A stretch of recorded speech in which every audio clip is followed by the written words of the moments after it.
प्रखर ने युविका के लिए बहुत पापड़ बेले थे। और सिर्फ प्रखर ने ही नहीं, बल्कि विराज की पूरी पलटन ने बहुत पापड़ बेले थे।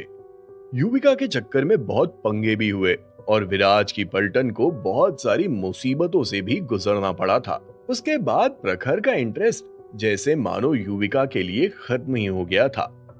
प्रखर ने डिसाइड किया कि उसके लिए युविका के प्यार से ज्यादा अपने लोगों की दोस्ती जरूरी है, उनकी सेफ्टी जरूरी है। और उसके बाद से युविका और प्रखर का ये संगम पूरी तरह से अधूरा रह गया। हालांकि युविका ने भी उस समय अपनी पढ़ाई और डैड के बिजनेस का हूल देते हुए प्रखर को नजरअंदाज किया, लेकिन उसके बाद क्या हुआ ये तो प्रखर को भी नहीं पता। वो कहते हैं ना कि प्यार की चिंगारी कभी बुझती नहीं है। प्रखर के मामले में भी कुछ ऐसा ही मान लो। और उसके बाद से प्रखर भाई साहब का ध्यान बिजनेस में कम और अपने इश्क में ज्यादा था। लेकिन विराज ने कभी भी बॉसगिरी नहीं झाड़ी। प्रखर की खुशी की इज्जत करते हुए प्रखर का बिजनेस भी विराज देखने लगा था। अगले महीने की 16 तारीख को विराज की पलटन ने विराज के जन्मदिन पर एक सरप्राइज पार्टी रखी। उस पार्टी में ज्यादा लोग नहीं थे, क्योंकि सभी को पता है कि विराज को लो प्रोफाइल रखने का शौक था। और चूंकि विराज का जन्मदिन था, इसीलिए सब कुछ विराज की पसंद के मुताबिक होने वाला था। खुशी के मौके पर जानवी ने कंपनी का एनुअल टर्नओवर भी डिस्कस किया और इसी के साथ विराज की खुशी और भी डबल हो गई थी, क्योंकि उनकी कंपनी मार्केट में बहुत अच्छा परफॉर्म कर रही थी। साथ ही साथ सनी ने विराज की खुशी को ट्रिपल तब कर दिया जब उसने अनाउंस किया कि द हिल्टन्स कॉफी हाउस के आउटलेट की एयरपोर्ट और अंधेरी लोकेशन पर शुरुआत हो गई है। 1 महीने से भी कम समय में सनी ने ये कारनामा कर दिखाया था और इससे विराज का कॉन्फिडेंस और भी ज्यादा बूस्ट हो गया था। अब उन लोगों को जिंदल परिवार की उस कंडीशन से हारने का कोई रीजन नजर नहीं आ रहा था। खुशी के मारे विराज की पलटन का ध्यान किसी अनहोनी के डर की तरफ गया ही नहीं, या फिर यूं कहे कि वो सभी बेफिक्र हो गए थे और अपनी अपनी आंखें मूंद चुके थे। शायद यही विराज की पलटन के लिए मुसीबत का कारण बनी थी, क्योंकि 9 महीने बाद जो हुआ उसके बारे में विराज की पलटन ने कभी सोचा भी नहीं था। 9 महीने बाद क्या हुआ ये तो मैं आपको बाद में बताऊंगा, लेकिन उससे पहले एक और कांड हुआ जिसने जानवी को हिला के रख दिया था।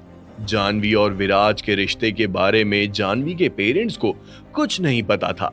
जानवी के पेरेंट्स तो ये भी नहीं जानते थे कि जानवी ने विराज के साथ मिलकर अपनी पूरी जिंदगी का सबसे बड़ा रिस्क उठा लिया है। जानवी के पेरेंट्स को ये नहीं पता था कि जानवी ने जिंदल परिवार की उस कंडीशन को एक्सेप्ट किया है। उन्हें जानवी के इस रिस्क के बारे में कोई आइडिया ही नहीं था। ये तो थी पहली बात। और दूसरी बात, चूंकि जानवी की जवानी सर चढ़कर बोल रही थी, इसीलिए उसके पेरेंट्स को उसकी शादी की चिंता सताने लगी थी। उस समय जानवी के पिता का अच्छा खासा नाम था, सम्मान था और खूब सारा पैसा था, क्योंकि जानवी का बिजनेस बूम पकड़ चुका था और उनके हिसाब से उनकी बेटी इंडिपेंडेंटली पूरी तरह से सक्सेसफुल थी। इसीलिए जानवी के लिए कई जगह से रिश्ते आने लगे थे, लेकिन जानवी सभी को रिजेक्ट किए जा रही थी। उसके पेरेंट्स ने इस बारे में जानवी से बात भी की, लेकिन जानवी ने उन्हें अपने और विराज के बारे में कुछ भी नहीं बताया और कुछ मंथ्स इंतजार करने के लिए कहा। अब बच्चों के सामने पेरेंट्स की चलती कहाँ है। जानवी के कहने पर उसके पेरेंट्स मान गए और जानवी ने भी उनसे 9 महीने का समय ले लिया था। जानवी चाहती तो अपने पेरेंट्स को उसके और विराज के बारे में आराम से बता सकती थी। विराज के पास अब किस चीज की कमी थी, लेकिन जानवी ने इस बारे में विराज से कोई बात नहीं की थी और विराज से बात किए बिना जानवी किसी भी नतीजे पर नहीं पहुंचना चाहती थी। इसीलिए अपने पेरेंट्स के सामने जानवी ने अपना मुंह नहीं खोला था। दूसरी वजह ये भी थी कि जानवी अभी विराज का ध्यान किसी भी तरह से डाइवर्ट नहीं करना चाहती थी। ये 9 महीने उनके लिए बहुत ही क्रूशियल समय साबित होने वाला था। अगर जानवी अभी विराज से शादी के बारे में बात करती तो पता नहीं विराज की तरफ से क्या जवाब मिलता। उसे नहीं पता कि विराज का क्या रिएक्शन होता। लेकिन जानवी इतना जानती थी कि जिंदल परिवार की उस शर्त को पूरा होने में बस 9 महीने का ही समय बचा था। जानवी को पूरी उम्मीद थी कि 9 महीने बाद विराज की जीत होगी और उसके बाद जब विराज जिंदल परिवार के उत्तराधिकारी की कुर्सी संभालेगा तो वो विराज से शादी के बारे में बात करेगी और उस समय चीजें आसानी से हो जाएंगी। लेकिन इन सब वजहों से जानवी अब और भी ज्यादा खोई खोई रहने लगी थी।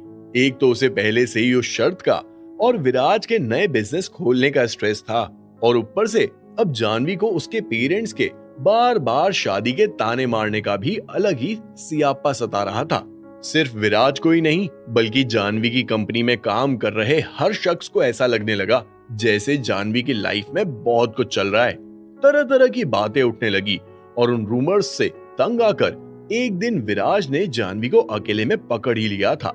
ये सब क्या सुन रहा हूँ जानवी, आखिर तुम्हें हो क्या गया है? तुम इतनी खोई खोई सी क्यों रहने लगी हो? विराज ने जानवी से सवाल करते हुए पूछा। मुझे? नहीं, कुछ भी तो नहीं, ऐसा कुछ भी नहीं है। जानवी ने विराज की बात से तुरंत पल्ला झाड़ लिया था। जानवी, तुम्हें क्या लगता है कि मुझे दिखता नहीं है? 1 महीने से नोटिस कर रहा हूँ। पहले मैंने सोचा कि तुम्हें नए बिजनेस का स्ट्रेस है, समय के साथ साथ तुम नॉर्मल हो जाओगी, लेकिन तुम्हारा ये स्ट्रेस तो बढ़ता ही जा रहा है। हो क्या गया है?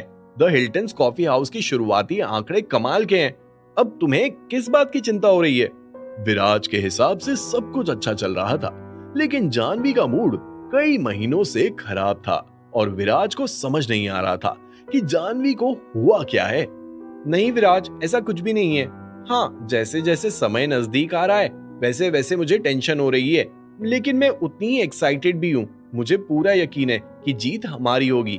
बाकी जैसा तुम सोच रहे हो वैसा कुछ भी नहीं है। हालांकि ये बोलते हुए जानवी के चेहरे पर मुस्कान थी, लेकिन उस मुस्कान के पैमाने को विराज बहुत अच्छे से समझ गया था। विराज ने जानवी से कुछ भी नहीं कहा, बस उसके करीब आकर उसके सर पर हाथ फेरा और वहां से चला गया था। जानवी के पेशेंस की भी दाद देनी चाहिए। उसके मन में, उसके दिल में और उसके दिमाग में तरह तरह की बातों का तूफान उठ रहा था, लेकिन विराज के सामने उसने अपना कूल लूज नहीं किया और सिचुएशन को बहुत कामली टैकल किया था। जानवी का अंदाज विराज की आंखों में कुछ खटक सा रहा था।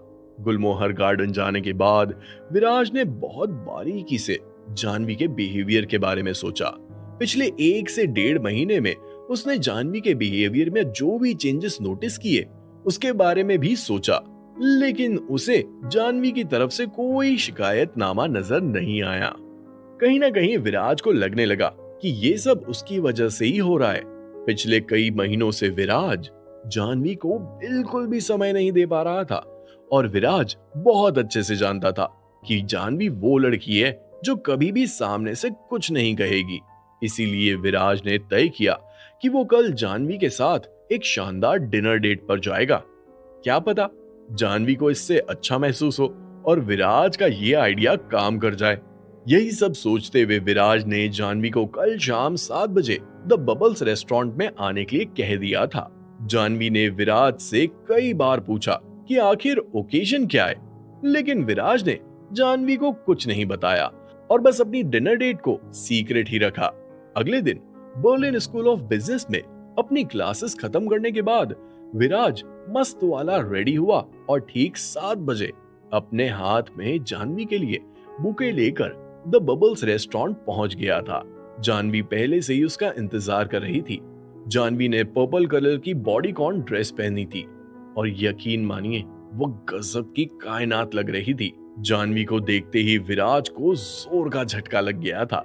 इतनी बोल्ड ड्रेस में उसने पहले कभी जानवी को नहीं देखा था। विराज को समझ नहीं आया कि वो कैसे रिएक्शन दे। कुछ समय तक विराज बस खड़े खड़े जानवी को देखता रहा। उसके बाद जब विराज ने होश संभाले तो इम्पेशेंटली जानवी की तरफ बढ़ा और अपने हाथ का बुके जानवी को थमाते हुए बोला, तुम्हें कैसे पता कि मुझे तुम्हें इन कपड़ों में देखना बहुत पसंद है? इसी के साथ विराज के चेहरे पर एक शातिर मुस्कान भी आ गई थी। जैसे ही विराज के मुंह से ये शब्द बाहर आए वैसे ही जानवी का चेहरा शर्म से लाल हो गया था। हल्की सी मुस्कान के साथ जानवी ने भी धीमे अंदाज में कहा, यू नॉटी, और इसी के साथ दोनों खिलखिलाते हुए हंसने लगे थे। जल्दी से विराज ने रेड वाइन और कुछ स्टार्टर्स का ऑर्डर दिया और उसके तुरंत बाद विराज और जानवी के बीच में इधर उधर की बातों का सिलसिला शुरू हो गया था। दोनों प्रखर और युविका को लेकर बात कर रहे थे। जहां विराज प्रखर के बिजनेस पर ध्यान नहीं देने के लिए अपनी नाराजगी जाहिर कर रहा था, तो वहीं जानवी प्यार का हूल देते हुए विराज को ये समझाने की कोशिश कर रही थी कि अक्सर प्यार में ऐसा ही होता है। अच्छा ऐसी बात है, तो फिर मुझे भी बिजनेस पर नहीं तुम पर ही ध्यान देना चाहिए। हालांकि विराज के मुंह से निकले शब्दों को सुनकर जानवी को काफी अच्छा लगा। काश जो विराज ने कहा वो हो पाता, लेकिन उन दोनों की सिचुएशन प्रखर की सिचुएशन से थोड़ी अलग थी। इसीलिए जानवी ने सीधे तौर पर अपना मुंह खोलते हुए कहा, कोई जरूरत नहीं है, काम पर ध्यान दो। हमारे लिए अभी जो इम्पोर्टेंट है हमें सिर्फ उसके बारे में सोचना चाहिए, बाकी चीजों के लिए तो पूरी जिंदगी बाकी है। जानवी के मुंह से ये जवाब सुनकर विराज को काफी अच्छा लगा। ये तो विराज बहुत अच्छे से जानता था कि जानवी कितनी समझदार है, लेकिन विराज के टुवर्ड्स उसका भरोसा देखकर विराज को और भी ज्यादा अच्छा लग रहा था। सही कह रही हो, बाकी की चीजें हम बाद में कर सकते हैं। पता नहीं विराज ने किस रेफरेंस में कहा, लेकिन जानवी विराज की इस बात की तुलना अभी शादी से करने लगी थी। उसे लगने लगा था कि एक बार वो जिंदल परिवार वाला कांड खत्म हो जाए तो उसके बाद विराज और वो सारे झंझट से फ्री हो जाएंगे और फिर वो अपनी बेहतर जिंदगी के बारे में सोचेंगे। ये सब सोचकर जानवी का मन उमंग से भर गया था। उसके चेहरे की मुस्कान बता रही थी कि वो कितनी ज्यादा खुश है। डिनर डेट पर जानवी को इस तरह मुस्कुराता हुआ और लगातार बात करता हुआ देखकर विराज को भी लगने लगा कि वाकई में उसका आइडिया काम कर गया है। कुछ समय के लिए जानवी अपनी सारी टेंशन्स भूल गई थी, लेकिन दिमाग के अनकॉन्शियस माइंड में थोड़ी बहुत हरकतों का होना तो लाजमी था। लेकिन हाँ, इस डिनर डेट से जानवी को भी बहुत फायदा हुआ था। इधर उधर की बातें करने के बाद दोनों ने डिनर किया और उसके बाद विराज की कार सीधा जानवी के घर से थोड़ा दूर आकर रुकी थी। अरे बस जा रही हो क्या? मुझे अच्छे से गुड नाइट नहीं कहोगी? जैसे ही विराज ने अपनी कार रोकी वैसे ही जानवी जल्दी से बाहर जाने लगी। ये देखकर विराज ने अपना मस्ती मोड ऑन कर लिया था। Good night. शातिर मुस्कान के साथ जानवी ने विराज को विश किया और कार से बाहर निकल गई। क्या इतना सड़ा सा गुड नाइट? अच्छा वाला दो। विराज उम्मीद कर रहा था कि जैसे फिल्मों में एक हीरो अपनी प्रेमिका को घर छोड़ता है तब प्रेमिका जाने से पहले एक गुड नाइट किस देती है, वैसे ही जानवी की तरफ से भी उसे किस मिलना चाहिए। अब विराज ये डायरेक्टली तो नहीं बोल सकता था क्योंकि उसने पहले ये सब जानवी के साथ किया नहीं था। डायरेक्टली नहीं तो इनडायरेक्टली ही सही, लेकिन जानवी भी कोई कच्ची खिलाड़ी नहीं थी। विराज के इंटेंशंस उसे साफ समझ आ गए थे। जिस दिन तुम बातों को घुमा फिराकर बोलना बंद करोगे उस दिन तुम्हें डायरेक्टली सब कुछ मिलेगा। अभी के लिए गुड नाइट पपलू। ये बोलते हुए जानवी पीछे मुड़ी और तुरंत ही वहां से भागने लगी थी। ओए कौन पपलू? सुनो ना। ओ गॉड पपलू। ये बोलते हुए विराज ने जानवी को रोकने की कोशिश की, लेकिन अंत में गहरी सांस लेते हुए जानवी